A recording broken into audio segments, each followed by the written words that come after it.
سیرت نبی رحمت صلی اللہ علیہ وسلم، چیپٹر 7.2b، غزوہ بدر۔ نوٹ فرمائیے، یہ بیان اس سے پہلے بیان 7.2a سے منسلک ہے۔ غزوہ بدر میں مال غنیمت کی تقسیم۔ جنگ ختم ہوتے ہی مسلم فوج 3 گروہ میں بٹ گئی۔ ایک گروہ وہ تھا جس نے بھاگتے ہوئے دشمن کا دور تک پیچھا کیا تاکہ وہ واپس نہ لوٹ سکیں۔ دوسرا گروہ میدان جنگ میں دشمن کے چھوڑے ہوئے مال غنیمت کو جمع کرنے لگا۔ اور تیسرا گروہ جس نے رسول اکرم صلی اللہ علیہ وسلم کے گرد دائرہ بنا لیا تاکہ خدا نخواستہ کہیں چھپا ہوا کوئی دشمن آپ پر وار نہ کر سکے۔ جب سب لوگ شام کو ایک جگہ جمع ہوئے تو جمع کیے ہوئے مال غنیمت کی تقسیم کے بارے میں جھگڑا اٹھ کھڑا ہوا۔ جن لوگوں نے یہ مال جمع کیا تھا ان کا دعویٰ تھا کہ اس سارے مال پر صرف ان کا حق ہے کیونکہ یہ انہوں نے بڑی محنت سے جمع کیا ہے۔ دوسرے گروہ کا کہنا تھا کہ اس مال پر ان کا بھی حق ہے کیونکہ اگر وہ دشمن کا پیچھا کر کے اسے نہ بھگاتے تو ان لوگوں کو مال جمع کرنے کا موقع نہ مل سکتا۔ تیسرے گروہ کا کہنا یہ تھا کہ چونکہ ہم نے سب سے عام فرض انجام دیا، یعنی رسول اکرم صلی اللہ علیہ وسلم کی حفاظت کی، اس لیے اس مال پر ہمارا بھی حق بنتا ہے۔ حضرت عبادہ بن صامت رضی اللہ عنہ فرماتے ہیں کہ اس مسئلے پر بات یہاں تک پہنچی کہ مجاہدین میں انبن پیدا ہو گئی، کیونکہ ابھی تک مال غنیمت کے بارے میں کوئی ہدایت نازل نہیں ہوئی تھی۔ گزشتہ امتوں کے لوگوں کو مال غنیمت استعمال کرنے کی اجازت نہ تھی۔ وہ لوگ تمام مال غنیمت ایک جگہ ڈھیر کر دیتے تھے اور اگر اس پر بجلی گر کر اسے خاک کر دیتی تو یہ گویا اس بات کی طرف اشارہ تھا کہ ان کا جہاد قبول کر لیا گیا ہے۔ اسی دوران اللہ تعالیٰ نے مال غنیمت کی تقسیم کے بارے میں واضح ہدایات نازل فرما دیں۔ سورۃ الانفال آیت نمبر 41۔ اللہ تعالیٰ نے فرمایا، اور جان لو کہ تم جس قسم کی جو کچھ بھی غنیمت حاصل کرو اس کا 5واں حصہ اللہ کے لیے، رسول اکرم کے لیے اور ان کے قرابت داروں کے لیے اور یتیموں اور مسکینوں اور مسافروں کے لیے ہے۔ اگر تم اللہ پر ایمان رکھتے ہو، اس پر جو ہم نے اپنے بندے پر فیصلہ یعنی بدر کے دن نازل کیا، جس دن کفر و اسلام دونوں فوجیں بھڑ گئیں، اور اللہ تعالیٰ ہر چیز پر قدرت رکھتا ہے۔ پس مال غنیمت کے 4 حصے تو ان مجاہدین میں تقسیم کیے جائیں گے جنہوں نے جنگ میں حصہ لیا، اور 5واں حصہ خمس رسول اکرم صلی اللہ علیہ وسلم کا، اور آپ کے بعد اسے مفاد عامہ میں خرچ کیا جائے گا، اور آپ کے قرابت داروں اور یتیموں اور مسکینوں اور مسافروں کا ہے یہ 5واں حصہ۔ جو ہی مجاہدین کو معلوم ہوا کہ مال غنیمت کی تقسیم کا مسئلہ اللہ تعالیٰ نے خود حل فرما دیا ہے تو وہ آپس کے سب اختلافات کو فراموش کر کے پھر ایک بار شیر و شکر ہو گئے۔ یہ اللہ تعالیٰ کی خاص مہربانی تھی کہ اس نے امت محمدیہ کو مال غنیمت استعمال کرنے کی اجازت دے دی اور آپ صلی اللہ علیہ وسلم نے مال غنیمت تقسیم کر دیا۔ اس واقعہ سے ہمیں یہ سبق بھی ملتا ہے کہ اللہ تعالیٰ کا حکم آتے ہی کس طرح صحابہ کرام آپس میں اختلاف بھلا کر ایک ہو جایا کرتے تھے اور فی الفور اللہ تعالیٰ کے حکم کے سامنے سر تسلیم خم کر دیتے تھے۔ واضح ہو کہ جب حضرت فاطمہ رضی اللہ عنہا نے آپ صلی اللہ علیہ وسلم سے اس خمس میں سے ایک خادم کا سوال کیا اور گھر کے کاموں میں اپنی مشقت اور کمزوری کا ذکر کیا، تو آپ صلی اللہ علیہ وسلم نے اپنی پیاری بیٹی سے کہا، میرے سامنے تمہاری ضرورت سے زیادہ اہل صفہ صحابہ کرام کی ضرورت ہے، جو انتہائی فکر و افلاس میں مبتلا ہیں، ان کو چھوڑ کر میں تمہیں نہیں دے سکتا۔ یہ حدیث بخاری اور مسلم میں ہے۔ مدینہ میں فتح کی خوشخبری۔ یہود اور منافقین نے مدینہ میں یہ مشہور کر رکھا تھا کہ نعوذ باللہ رسول اکرم صلی اللہ علیہ وسلم قتل کر دیے گئے ہیں۔ جب حضرت زید بن حارثہ آپ کی قصوہ اونٹنی پر سوار ہو کر فتح کی خبر لے کر مدینہ پہنچے تو یہود اور منافقین کہنے لگے کہ واقعی نعوذ باللہ رسول اکرم قتل کر دیے گئے ہیں اور یہ ان کی اونٹنی ہے۔ حضرت زید بن حارثہ اور حضرت عبداللہ بن رواحہ نے جب فتح کی خبر سنائی تو مدینہ منورہ اللہ اکبر کے نعروں سے گونج اٹھا۔ حضرت اسامہ بن زید سے مروی ہے کہ ہمارے پاس فتح کی خبر اس وقت پہنچی جب ہم حضرت رقیہ رضی اللہ عنہ کی تدفین کے بعد ان کی قبر پر مٹی برابر کر چکے تھے۔ ان کی تیمارداری کے لیے رسول اکرم صلی اللہ علیہ وسلم نے مجھے اور حضرت عثمان رضی اللہ عنہ کو مدینہ چھوڑا تھا۔ اس فتح کی خبر سے سب دشمنوں پر مسلمانوں کی دھاک بیٹھ گئی اور مجبوراً عبداللہ بن ابی اور اس کے ساتھیوں نے بھی دکھاوے کے لیے اسلام قبول کر لیا۔ اس طرح مدینہ میں منافقین کے ٹولے کی ابتدا ہوئی۔ قیدیوں سے سلوک۔ بدر سے مدینہ کے راستے میں 2 جنگی مجرموں کو قتل کیا گیا۔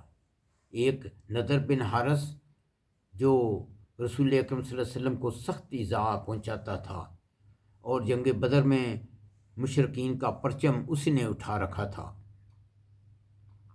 دوسرا عقبہ بن ابی معیط جس نے نماز کی حالت میں رسول اکرم صلی اللہ علیہ وسلم کی پیٹھ پر اونٹ کی اوجھری رکھی تھی اور اسی نے آپ صلی اللہ علیہ وسلم کی گردن پر چادر لپیٹ کر رسول اکرم صلی اللہ علیہ وسلم کو قتل کرنا چاہا تھا۔ رسول اکرم صلی اللہ علیہ وسلم نے قیدیوں کے بارے میں صحابہ سے مشورہ کیا، کیونکہ شورا اسلام کا ایک بہت عام اصول ہے۔ حضرت ابو بکر رضی اللہ عنہ نے کہا، یہ لوگ ہمارے ہی رشتہ دار ہیں، میری رائے یہ ہے کہ آپ ان سے فدیہ لے لیں، جس سے ہماری قوت میں اضافہ ہوگا اور اس سے یہ بھی متوقع ہے کہ اللہ تعالیٰ انہیں ہدایت دے دے اور وہ ہمارے بازو بن جائیں۔ حضرت عمر رضی اللہ عنہ نے فرمایا، میری رائے یہ ہے کہ ہر قیدی کو اس کے قریب ترین مسلمان رشتہ دار کے حوالے کیا جائے جو اس کی گردن اڑا دے، یہاں تک کہ اللہ کو معلوم ہو جائے کہ ہمارے دلوں میں مشرکین کے لیے کوئی نرم جگہ نہیں، اور یہ اس لیے بھی کیونکہ یہ مشرکین کے سردار ہیں۔ حضرت عمر رضی اللہ عنہ کا بیان ہے کہ رسول اکرم صلی اللہ علیہ وسلم نے حضرت ابو بکر رضی اللہ عنہ کی رائے کو ترجیح دی، حضرت ابو بکر رضی اللہ کی رائے کو ترجیح دی اور قیدیوں سے فدیہ لینے کا فیصلہ کیا۔ عمر رضی اللہ عنہ فرماتے ہیں، جب میں اگلے دن صبح رسول اکرم صلی اللہ علیہ وسلم کی خدمت میں حاضر ہوا تو رسول اکرم صلی اللہ علیہ وسلم اور حضرت ابو بکر صدیق رضی اللہ عنہ رو رہے تھے۔ میں نے وجہ پوچھی، آپ صلی اللہ علیہ وسلم نے فرمایا، یہ فدیہ لینے کی وجہ سے ہے، اور اللہ تعالیٰ نے یہ آیت کریمہ میں فرمایا ہے، سورۃ الانفال آیت 67 اور 68، کسی نبی کے ہاتھ میں قیدی نہیں چاہیے جب تک کہ ملک میں اچھی خون ریزی کی جنگ نہ ہو جائے، یعنی اگر ملک میں کفر کا غلبہ ہو، جیسا کہ اس وقت عرب میں کفر کا غلبہ تھا، تو کافروں کی خون ریزی کر کے کفر کی قوت کو توڑنا ضروری ہے۔ اگر اللہ تعالیٰ کی طرف سے پہلے ہی لکھا ہوا نہ ہوتا تو جو کچھ یعنی یہ فدیہ تم نے لے لیا ہے تو اس بارے میں تمہیں بڑا عذاب پہنچتا۔ اس آیت میں یہ لکھی ہوئی بات کیا تھی، اس میں مفسرین میں اختلاف ہے۔ بعض نے امت محمدیہ کے لیے مال غنیمت کو حلال قرار دینا، بعض نے اہل بدر کی مغفرت مراد لی ہے، اور بعض نے رسول اکرم صلی اللہ علیہ وسلم کی موجودگی کو عذاب سے ماننے ہونا مراد لیا ہے۔ یہ فتح قدیر میں ہے۔ اللہ تعالیٰ نے نہ صرف یہ عذاب معاف فرما دیا بلکہ اپنے خاص فضل و کرم سے رسول اکرم صلی اللہ علیہ وسلم کی امت کے لیے مال غنیمت کا استعمال حلال قرار دے دیا۔ سورہ الانفال آیت نمبر 69۔ فَكُلُوا مِمَّا غَنِمْتُمْ حَلَالًا طَيِّبًا وَاتَّقُوا اللَّهَ إِنَّ اللَّهَ غَفُورٌ رَحِيمٌ۔ بس اس میں سے خوب کھاؤ جو تمہیں غنیمت میں حلال پاک ملا، اور اللہ تعالیٰ سے ڈرو، بے شک اللہ تعالیٰ بخشنے والا مہربان ہے۔ اس لیے بعض قیدیوں سے فدیہ لیا گیا، اور بعض نے اہل مدینہ کے بچوں کو لکھنا پڑھانا سکھا دیا، یہی ان کا فدیہ تھا۔ بعض کو آپ نے احسان کے طور پر بغیر فدیے کے رہا کر دیا۔ رسول اکرم صلی اللہ علیہ وسلم نے اپنے داماد ابو العاص بن ربیع کو اس شرط پر رہا کیا کہ وہ حضرت زینب رضی اللہ عنہ کی راہ نہ روکیں۔ پھر آپ نے زید بن حارثہ اور رضی اللہ عنہ اور ایک اور صحابی کو مکہ بھیجا تاکہ حضرت زینب کو ساتھ لے کر واپس مدینہ آئیں۔ حضرت سعد بن نعمان عمرہ کے لیے نکلے تو ابو سفیان نے انہیں قید کر لیا۔ ابو سفیان کا بیٹا عمر بھی جنگ بدر کے قیدیوں میں تھا، چنانچہ آپ نے عمر کو رہا کیا اور ابو سفیان نے سعد کو چھوڑ دیا۔ مکہ میں بدر میں شکست کی خبر۔ جب مکہ میں مشرکین کی شکست کی خبر ملی تو انہوں نے اپنے مردوں کے لیے نوح خوانی ممنوع قرار دے دی تاکہ اس سے مسلمانوں کو خوشی نہ ہو۔ در حقیقت اس سے نفسیاتی طور پر کافروں کی اذیت اور عذاب میں اور ہی اضافہ ہوا۔ جنگ بدر کے نتائج۔ نمبر 1، یہ سب پر واضح ہو گیا کہ مسلمان ایک سیاسی قوت ہیں اور مسلمانوں کی ایک علیحدہ اور خود مختار ریاست ہے جس سے دوسروں کو اپنے معاملات طے کرنے ہوں گے۔ نمبر 2، جنگ بدر سے قریش مکہ بہت ہی پستی کا شکار ہو گئے۔ نمبر 3، اس جنگ کے نتیجے کے طور پر یہود اور منافقوں کی شرپسند سوچ اور بزدلانہ حرکتیں کھل کر سامنے آ گئیں، جن کی تفصیل بدر کے بعد کے حالات میں آئے گی۔ نمبر 4، غیر مسلم بھی یہ بات تسلیم کرتے ہیں کہ جنگ بدر نے انسانی تاریخ کا رخ بدل دیا۔ غیر مسلم بھی یہ بات تسلیم کرتے ہیں کہ جنگ بدر نے انسانی تاریخ کا رخ بدل دیا۔ اصحاب بدر کا مقام۔ اصحاب بدر کا مقام صرف ایک واقعہ سے واضح ہو جاتا ہے۔ حضرت حاتب بن ابی بلتع رضی اللہ عنہ اصحاب بدر سے ہیں۔ بعد میں آپ نے انہیں مصر کے بادشاہ آپ صلی اللہ علیہ وسلم نے انہیں مصر کے بادشاہ المقوقس کے پاس اسلام کی دعوت کا خط دے کر بھیجا۔ وہ مصر سے بہت سے تحفے لائے، ان میں سے حضرت ماریہ اور ان کی بہن سرین بھی تھیں۔ چند سال بعد مکہ میں پیش قدمی کے وقت رسول اکرم صلی اللہ علیہ وسلم مکہ پر حملہ کی خبر کو قریش مکہ سے پوشیدہ رکھنا چاہتے تھے، لیکن حضرت عاتب نے ایک خط قریش کو لکھا جس میں رسول اکرم صلی اللہ علیہ وسلم کے مکہ پر حملے کا ذکر کیا، اور یہ خط ایک عورت کے ذریعے مکہ روانہ کیا۔ حضرت جبرائیل علیہ السلام نے یہ ماجرا رسول اکرم صلی اللہ علیہ وسلم کو بتا دیا۔ چنانچہ آپ نے حضرت علی رضی اللہ عنہ اور چند اور صحابہ کرام کو بھیجا کہ اس عورت سے یہ خط چھین لیں۔ انہوں نے مکہ کے راستے میں اس عورت سے یہ خط لے لیا۔ جب یہ معاملہ حضرت عمر رضی اللہ عنہ کو پتہ چلا تو انہوں نے رسول اکرم صلی اللہ علیہ وسلم سے عرض کیا کہ مجھے اجازت دیں میں اس منافق کا سر کاٹ دوں۔ رسول اکرم صلی اللہ علیہ وسلم نے حضرت عاطب سے پوچھا کہ تم نے یہ کیوں کیا ہے؟ حضرت عاطب نے عرض کیا کہ میری بیوی اور بچے مکہ میں ہیں، میں نے سوچا اس خط کی وجہ سے اہل مکہ میرے رشتہ داروں سے اچھا سلوک کریں گے۔ میں اسلام لانے کے بعد کفر سے خوش نہیں ہوا اور نہ ہی مرتد ہوا ہوں۔ رسول اکرم صلی اللہ علیہ وسلم نے فرمایا کہ تم نے سچ بولا۔ حضرت عمر رضی اللہ عنہ نے کہا اے اللہ کے رسول، اگر یہ منافق نہیں تو مجرم تو ہے، بس مجھے اس کا سر اڑانے کی اجازت دیجیے۔ رسول اکرم صلی اللہ علیہ وسلم نے فرمایا اے عمر، تجھے یہ نہیں معلوم کہ اللہ تعالیٰ نے اصحاب بدر کے بارے میں کیا فرمایا ہے؟ اعملوا ما شئتم فقد غفرت لکم، تم جو مرضی کرو میں نے تم کو معاف کر دیا، تم جو مرضی کرو میں نے تم کو معاف کر دیا۔ یہ حدیث بخاری میں ہے۔